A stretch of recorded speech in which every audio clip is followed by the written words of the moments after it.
"Mom, she's sleeping in the suitcase." The boy said what the police discovered was horrifying. Hello, everyone. Settle in and enjoy this gripping tale. Lucy, a single mother, was strolling through the park with her son Lucas, as she often did. Lucas, a 5-year-old boy with innocent eyes and a face always beaming with curiosity, tugged at his mother's hand, his eyes sparkling with excitement. "Mom, I see a girl sleeping inside that suitcase," Lucas whispered, pointing toward a bush near the parking lot. Lucy raised an eyebrow and glanced where her son was pointing. At first, she thought he was just imagining things or maybe saw some discarded trash. But something in Lucas's eyes made Lucy pause. A sense of unease stirred. Inside her, she stepped closer to the spot he indicated, her eyes fixed on the odd object at the base of a tree. A red suitcase, bulky and dusty, was tucked among the bushes. Probably just some trash, Lucy told herself, but she couldn't shake the growing tightness in her chest. "Let's go closer and check it out, Mom," Lucas said, his voice soft as a breeze. Lucy couldn't say no. She approached, mustering all her courage, and pulled the suitcase from the bushes. When she opened the lid, her heart nearly stopped. Inside wasn't junk, but a person. A young woman, her age unclear, unconscious, her eyes tightly shut. Her mouth was taped shut, unable to make a sound. Her body was covered in bruises, stark, signs of torture and abuse. Lucy gasped, her face paling, her hands trembling with terror. What is this?" she mumbled, unable to process what she saw. She glanced around, but the area was deserted. No one saw. No one knew. "Lucas, stay right here. Don't come any closer," Lucy said, her voice shaking, then quickly grabbed her phone to call the police. Though her mind was reeling, she managed to stay composed. "Police, I found a girl inside a suitcase. She's badly hurt and unconscious." About 5 minutes later, the police arrived.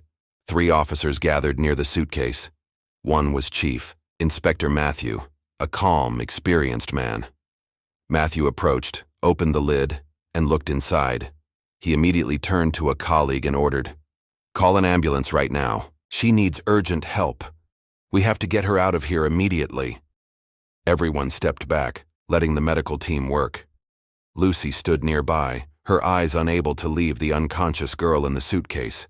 She felt dizzy, but an inexplicable dread swelled inside her. "We'll get her to the hospital right away. You don't need to worry anymore," Inspector Matthew told Lucy, though he seemed unshaken by the scene. Lucy nodded, but couldn't shake the fear gripping her. "Doctor, will she be okay?" Lucy couldn't help asking. "We'll do everything we can." "But clearly this girl has endured horrific torture," the doctor replied, his voice heavy with sorrow. The police transported Eva Martin, the girl's name, confirmed by documents found in the suitcase, to the hospital in critical condition. Inside the suitcase, they also found a handwritten note, blurred by moisture but still legible. "Has she learned to stay silent yet?" Those words echoed in Lucy's mind. Learn to stay silent? How could anyone do this to another human being? And who would write such chilling words? Eva Martin was rushed to the hospital where doctors fought to save her life. Though she survived the initial critical phase, her body remained covered in bruises and deep hematomas, clear evidence of brutal torture. But strangest of all, Eva couldn't speak. She wasn't even fully conscious. All she left was a look of overwhelming fear in her eyes.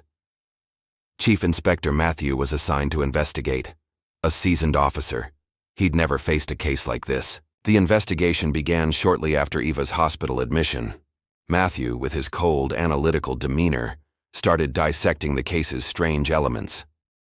"This isn't a typical murder attempt," he told his colleagues, standing over the suitcase Lucy found. "This wasn't a quick death.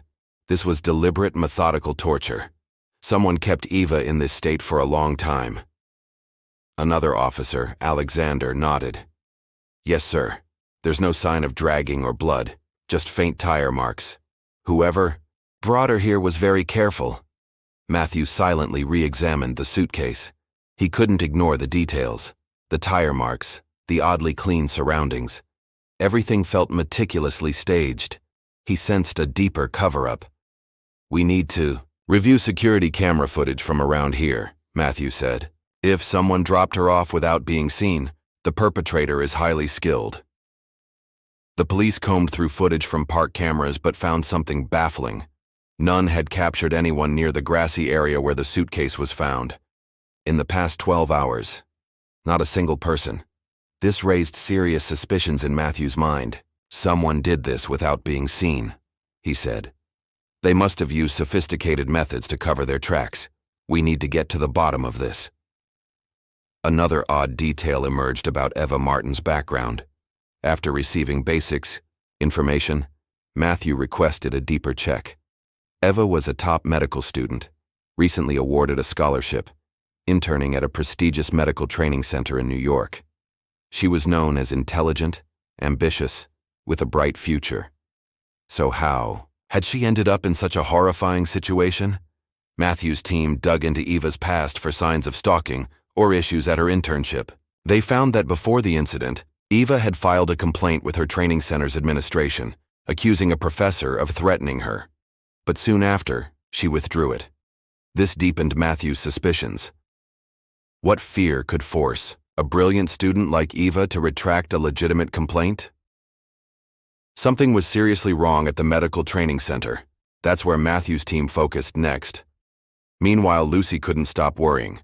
She felt pulled into a nightmare she couldn't have imagined, but she couldn't stand idly by. The nagging unease pushed her to act. One day after the incident, Lucy visited the hospital to check on Eva.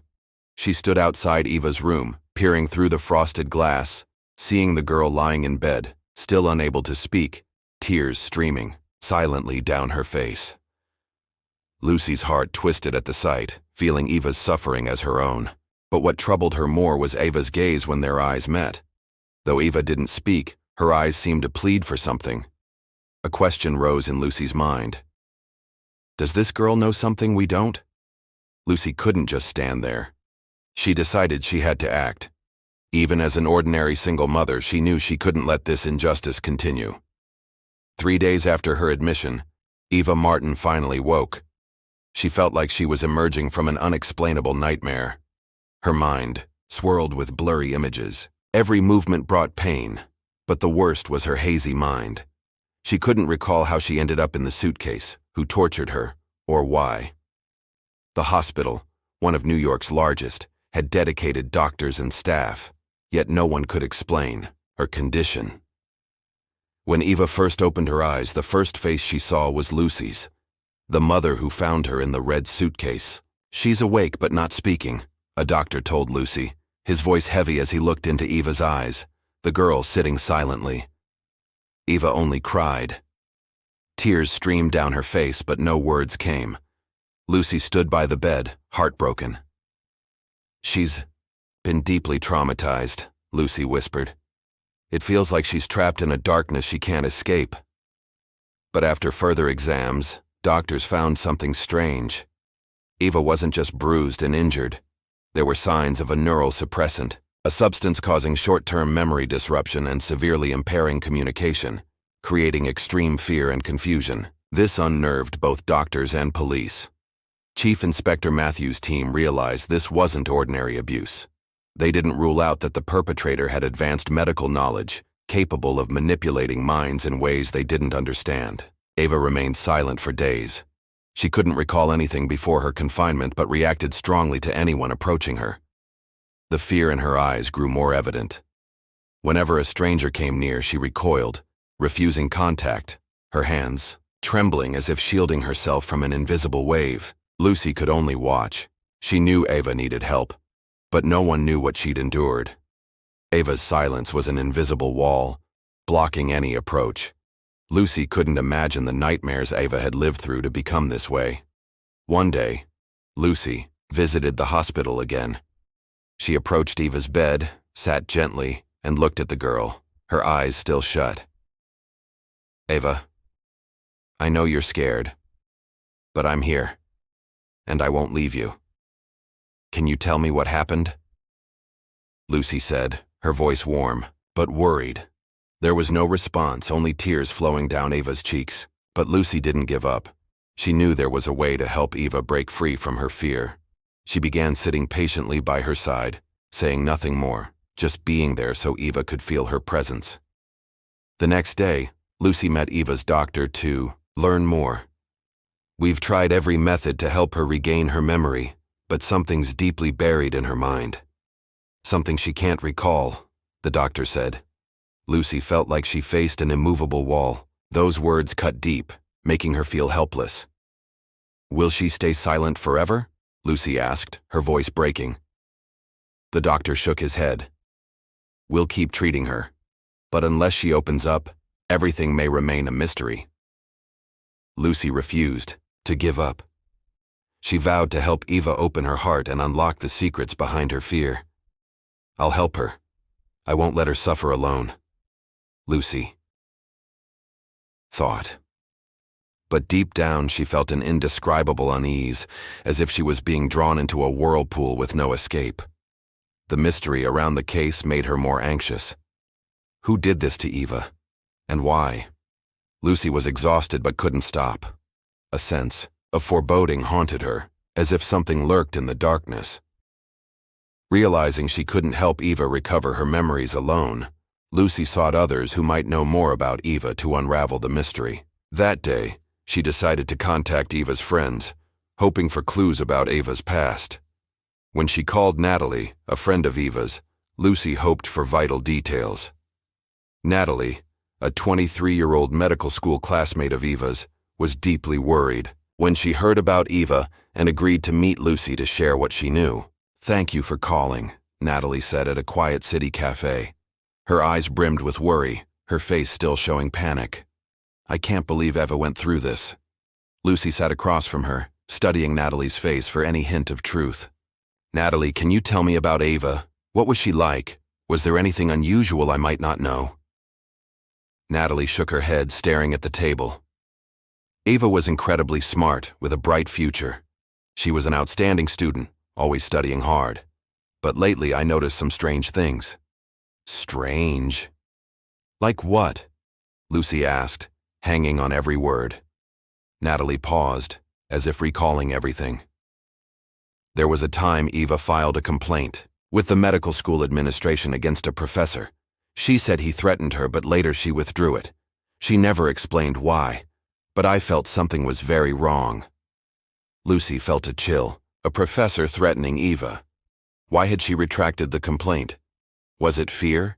She couldn't help but see a link to Eva's ordeal. "Do you know the professor's name?" Lucy asked. Natalie nodded. "Professor Daniel Miller. He's a well-known doctor, highly respected in the medical community. But there was something off about him. The way he treated students, his coldness, the veiled threats Eva mentioned. I don't know exactly, but I always sensed he had strange control over people." Lucy gasped, anger rising inside her. "Daniel Miller," she whispered, as if the name unlocked part of the tangled web. "Can you tell me more about him? Anything you know?" Natalie looked at Lucy before speaking. "Eva once said he loved controlling students. Anyone who crossed him would suffer. Those who resisted either disappeared or were punished subtly. I don't want to say too much, but Eva once told me she felt watched." Lucy sat still, absorbing every word. Everything was starting to clarify, as if the pieces were forming a larger picture, a powerful professor with vast influence, controlling and intimidating students. Lucy knew what she had to do next. "Thank you, Natalie," she said, her voice firmer. "You've helped more than you know." Natalie gave a faint smile. "I hope you can help Eva. I don't know how else to free her from his control." After talking with Natalie, Lucy felt she had a clear direction. She decided to dig deeper into Daniel Miller. If he was connected to Eva's ordeal, she had to find evidence and stop him before others suffered. Lucy researched Daniel Miller and visited the medical training center where he worked, posing as someone interested in internship programs to observe him discreetly. She knew she couldn't expose herself too soon, but needed insight into the place, hiding secrets. At the luxurious modern medical training center, the atmosphere was oddly cold, as if everything was tightly controlled. Lucy sensed surveillance from the moment she entered.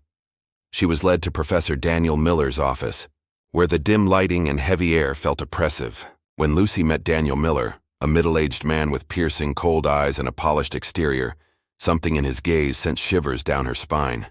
She sensed control in his every word and gesture. "Hello, I'm Daniel Miller," he said in a deep, confident voice.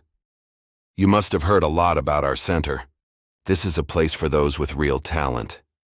Lucy nodded, her heart uneasy. "Yes, I've heard a lot about your center. I'm very interested in learning about the internship programs."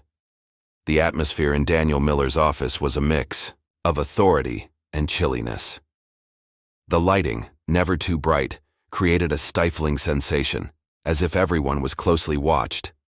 Daniel Miller wasn't just a professor. He felt like someone wielding invisible power over lives. "Welcome," Daniel said, his voice smooth yet sharp. "I'm Daniel Miller, internship supervisor. Surely you've heard about us." The name Daniel Miller rang like a warning in Lucy's mind. She sat, trying to stay composed, though nervous inside.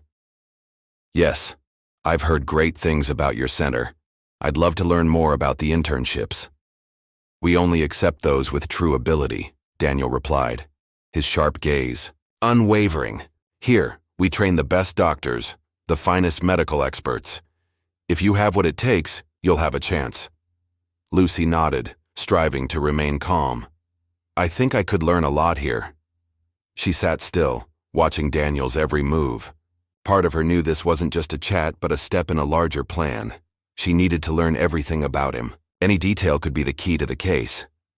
"All right, we can start by reviewing the internship process," Daniel said, but Lucy noticed a shift in his tone. His gaze grew colder, as if controlling everything. A tense atmosphere enveloped the room, and Lucy sensed something was off. Daniel explained the internship procedure, but Lucy wasn't listening to his words. She was searching for any sign linking him to Eva's case. Suddenly, she recalled Natalie's words. "Professor Daniel Miller loves to control.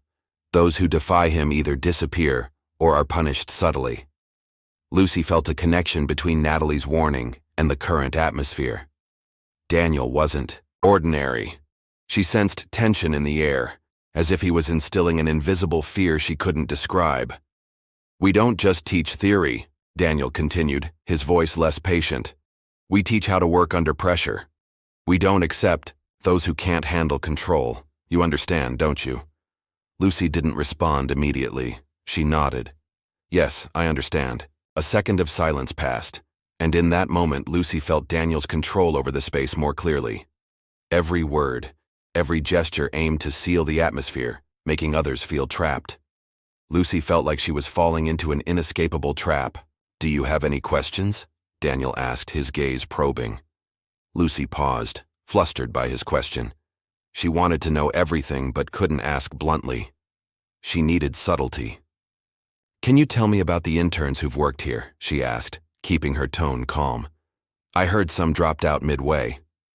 Daniel's expression shifted slightly, a flash of coldness in his eyes. "Sometimes those who aren't capable remove themselves. They can't handle the pressure or lack patience. This is serious work, and we have no place for the weak." Lucy's heart raced. Daniel's answer deepened her suspicions. Those who dropped out might not have lacked ability. They might have uncovered horrifying things here. Perhaps Eva was one of them. Lucy knew she couldn't prolong the conversation. Things felt more dangerous by the second. She needed to leave without arousing Daniel's suspicion. "Thank you, Professor Miller. I'll think about your internship offer." Daniel didn't reply, just nodded coldly. "I hope you'll give it serious thought." Lucy felt the invisible control in his words, binding her. She stood, thanked him, and left his office. Her steps were hurried, her heart heavy with suspicion. Everything she'd heard, everything Natalie shared, pointed to a terrifying truth. Lucy knew she'd entered a battle bigger than she imagined, and with each moment, things became clearer. Lucy couldn't wait any longer. After the tense meeting with Professor Daniel Miller, she felt she'd uncovered part of the story, one that deeply unsettled her. Everything about him wasn't just academic, but an invisible game of control over his students. But Lucy needed proof, and she couldn't do it alone. She decided to share everything with the police, and Chief Inspector Matthew was the only one who could help break this wall of secrecy. The next day, Lucy went to the police station to find Matthew. She'd prepared every detail, from her meeting with Natalie to her suspicions about Daniel Miller. She needed Matthew's help to investigate the professor. "Tell me everything from the beginning, Lucy," Matthew said as she entered his office. His voice was calm, but his eyes showed intense focus. He was no stranger to odd cases, but this was different. The name Daniel Miller and the medical training center hinted at a dangerous web he couldn't ignore. Lucy recounted everything: her meeting with Natalie, what Eva's classmates shared about the professor's threats. Matthew listened carefully, missing nothing. When Lucy finished, Matthew stayed silent, thinking. "There's definitely something much bigger going on here," he finally said. "The signs you've described are very troubling. We need to dig deeper into Daniel Miller and his center." Lucy felt relief at Matthew's words, but knew the battle wouldn't be easy. Daniel Miller was a powerful figure in the medical field. Bringing him down required extreme caution. The next day, Matthew's team began surveilling Daniel Miller. They gathered information about his lifestyle. Miller lived privately, rarely socialized, and avoided public events, a clear sign he wanted to stay hidden. One night, when Matthew's team was fully prepared, they conducted a secret search of Daniel Miller's house. It was risky. If he found out, everything could be ruined. But Matthew had no choice. Lucy's information, combined with his own suspicions, forced him to act. Chief Inspector Matthew led the raid with a court order, everyone ready for the worst. Lucy couldn't stay behind. She needed to know everything, despite the danger. Daniel Miller's house wasn't lavish, but everything was meticulously organized, almost controlled. The front door raised no suspicion, but once the team entered and searched thoroughly, they found something horrifying. A soundproof hidden room was concealed in one corner of the house. The door was locked tight, but one strong blow from an officer broke it. Inside, the scene stunned everyone. The room held numerous empty suitcases, identical to the red one Lucy found in the park. There were also countless medical tools, restraints, and bizarre documents on behavioral psychology. Everything seemed disjointed, yet interconnected, painting a dark, ominous picture. "We found a piece of the story," Matthew said, his voice tense. "This isn't a typical case. There's so much we don't know yet." Lucy stood silently, staring into the hidden room, dread surging through her. Things were coming to light, but she was acutely aware of how dangerous this investigation was. Daniel Miller wasn't just a professor. He was a monster exploiting his power to manipulate and torture students. Matthew directed the team to collect evidence from the hidden room. Some behavioral psychology documents, filled with cryptic symbols, were seized, though they'd need time to analyze. "Thank you, Lucy," Matthew said when the search was done. "You've helped us a lot. Now we'll investigate the connection between the missing students and Daniel Miller." Lucy took one last look at the hidden room, a cold shiver running through her. She knew this case was just beginning, with many dangers ahead, but there was no turning back. She had to keep going to ensure students like Eva never suffered under monsters like Daniel Miller again. News of the search at Professor Daniel Miller's house spread quickly through the press. When police found the soundproof hidden room filled with empty suitcases, medical equipment, and strange documents, all suspicions became reality. Daniel Miller, once revered in the medical community, was now the prime suspect in a horrifying criminal case. But what shocked everyone wasn't just the objects in the hidden room, but Miller's cold demeanor during his arrest. One day after his arrest, Daniel Miller was brought to the police station for interrogation. Questions were asked, but he showed no fear. Throughout the interrogation, Miller's eyes remained calm, without a trace of worry or panic. He sat across from the investigators, arms folded, as if everything was part of a larger plan he'd prepared. "Professor Miller, you're accused of involvement in multiple cases of torture and unlawful detention. Officers found a soundproof, Hidden room in your house containing extensive medical equipment and documents on human behavior. Do you have any explanation? Chief Inspector Matthew asked sternly.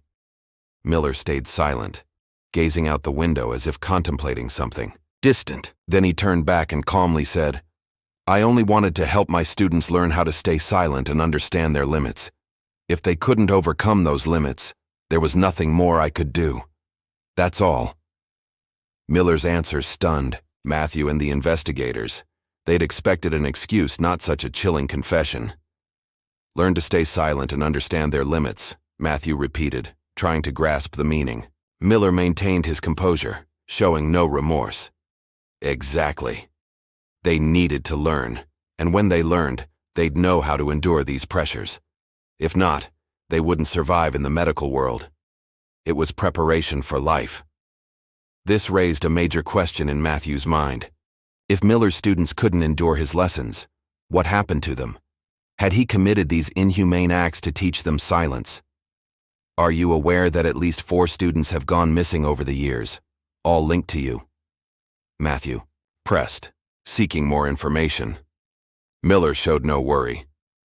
Instead, he sighed, as if acknowledging something beyond his control. They didn't disappear. They withdrew. Those who can't overcome this life simply vanish. I warned them beforehand. Miller's words sent shivers through the room. He wasn't just confessing to mistreating students. He seemed to admit a long-hidden truth. We tried to help them, but if they couldn't endure it, there was nothing more I could do, Miller continued, his voice chillingly detached. His words struck like arrows to everyone's hearts. A man once revered, a doctor, a professor, had committed such brutal, inhumane acts, and one haunting question echoed. How could someone survive in such an environment and still be held in high esteem? What do you have to say about Eva Martin? Matthew asked, determined to get Miller's confession. Miller's gaze didn't change, but a brief flicker of confusion appeared. Eva, she was a talented student, but she didn't understand her limits. She didn't listen to me, and like the others, she couldn't endure. Miller spoke coldly, showing no regard for the lives and suffering of the students he'd harmed. Miller's confession shook not only the medical community, but the entire city of New York. A man once revered had tortured students simply because they failed his cruel challenges. The missing students, the silently suffering students. Now their pain had an explanation. Lucy, who had started this journey toward truth, felt she'd fulfilled part of her mission. Daniel Miller was arrested, and his confession was public. He was sentenced to 15 years in prison without parole and permanently banned from teaching. The missing students under Miller's control were rescued. But how long would it take for Eva and the others to heal from their psychological wounds? 1 year after Eva Martin's rescue from Professor Daniel Miller, the painful memories of her captivity and torture had begun to fade, though the scars in her soul remained deep. Still, Eva rose above the darkness, thanks to relentless support from doctors, psychological therapy, and especially Lucy's unwavering encouragement. Today, Eva stepped out of the hospital a different person from the frail girl found curled up in a red suitcase. She'd healed, not just physically but mentally. Psychological therapies taught her to face her past, and through her resilience she rediscovered her inner strength. As she stepped into the sunlight, Eva felt freedom within her. She no longer lived in shadows, no longer haunted by threats or bruises.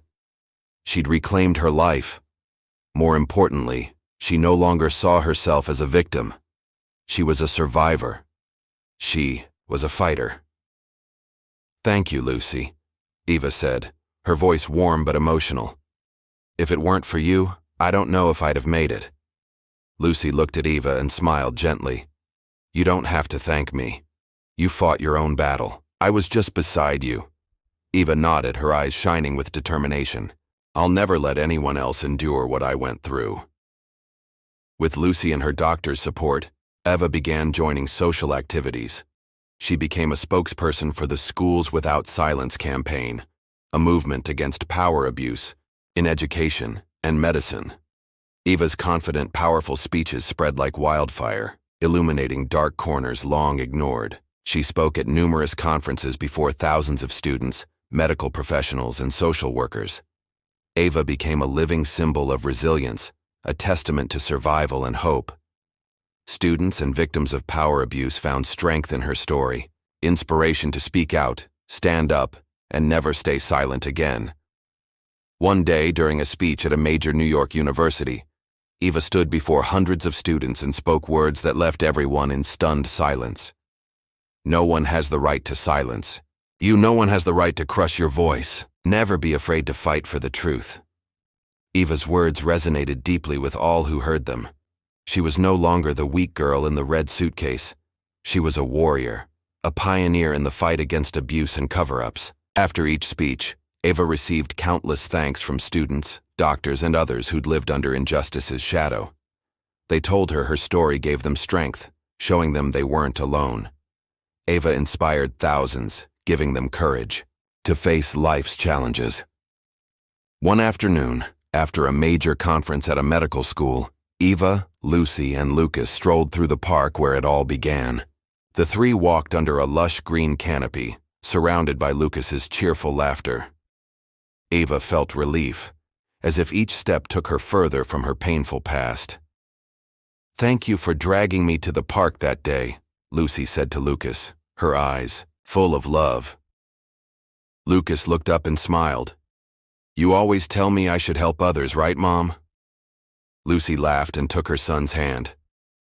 "That's right, my sweet boy, and you did the right thing." Eva looked at the mother and son, her heart swelling with emotion. "If it weren't for you both, I wouldn't have done everything I have today. Thank you for believing in me, for standing by me through it all." The three continued their walk, laughter and conversation filling the cool autumn air. A year ago, Eva couldn't have imagined a day like this. A year ago, she was a victim, abandoned in a red suitcase. But now she was a survivor, a conqueror, and someone who could help others find their voices. One spring morning, as soft sunlight bathed New York streets, a special event took place. A recognition ceremony at City Hall honored citizens who'd made outstanding community contributions.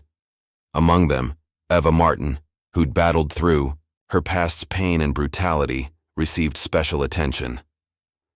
The entire city had followed Eva's courageous journey over the past year. She wasn't just a survivor. She'd helped thousands of students and doctors regain confidence to face injustice. Eva's story wasn't just a tragedy. It was proof of perseverance, sacrifice, and forgiveness. Lucy, who'd stood by Eva through the arduous journey, felt proud and happy.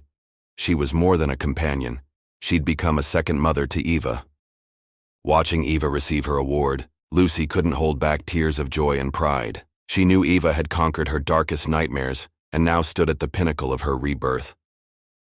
"When I look at her today, I see a torch shining in the darkness," Lucy whispered, her eyes following Eva as she accepted the award.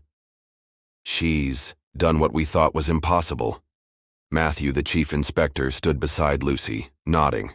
"She's a symbol for everyone who's suffered, and I believe her story will inspire many others." Eva stepped onto the stage, her gaze steady and determined. She stood before the crowd, took the microphone, and before speaking looked at those watching her, those who'd helped her through her long journey. She spotted Lucy, her mother's eyes full of love and pride. "I want to express my deepest gratitude to everyone who supported me, who never abandoned me. Those who believed in me and gave me the chance to change, to become stronger," Eva began, her voice gentle but emotional. "But what I want to emphasize today is that my story isn't the only one. I'm not the only person who's endured this pain. There are many, so many students, doctors, who've been oppressed, threatened, and harmed by abuses of power. I stand here today not because I overcame it all, but because I want to help all of you find your own voices." Each word Eva spoke rang like a powerful declaration, not just to those at the ceremony, but to the wider community. She didn't just want to be a survivor. She wanted to be a beacon of hope, a guide for those silenced. More importantly, she wanted everyone to know no one had to suffer alone. After Eva's speech, the hall erupted in applause. The audience rose, giving her a long-standing ovation. They didn't just applaud her survival, they applauded her for using her story to change thousands of lives. She was a symbol of strength, rebirth, and faith in a brighter future. Later, as the ceremony ended, Eva and Lucy walked out of City Hall onto the busy streets. They said little, but each knew what the other felt. Eva had received the recognition she deserved, and more importantly, she'd found the freedom she'd longed for. "Thank you, Lucy," Eva said, looking at the woman who'd stood by her. "If it weren't for you, I wouldn't be standing here today." Lucy smiled, gently squeezing Eva's hand. "You did it all yourself. You're the strongest person." "I know." Lucas, now 6, ran up with a bright smile. "Mom, Miss Eva, can I play with her?" Eva looked at the boy, her eyes soft and warm. "Of course, Lucas. I'd love to play with you." The three walked down the street, laughter and cheerful conversation filling the air. Eva had regained her faith in life and herself. More importantly, she'd rediscovered love, support, and acceptance from those around her. What she'd gone through could never be erased. But now she knew she could control her life, help others, and turn her past pain into strength for the future. Eva Martin's story teaches us that even in the face of suffering and cruelty, we can rise and fight back. Strength doesn't come from never falling. It comes from rising every time we fall. We should never stay silent in the face of injustice and abuse. We must find our voice to protect ourselves and those around us. Persistence, courage, and community support are the keys to overcoming any challenge. If you enjoyed this story, please give it a like and subscribe to our channel. Your support motivates us to keep bringing heartwarming stories almost every day. We're very grateful for your support. See you soon.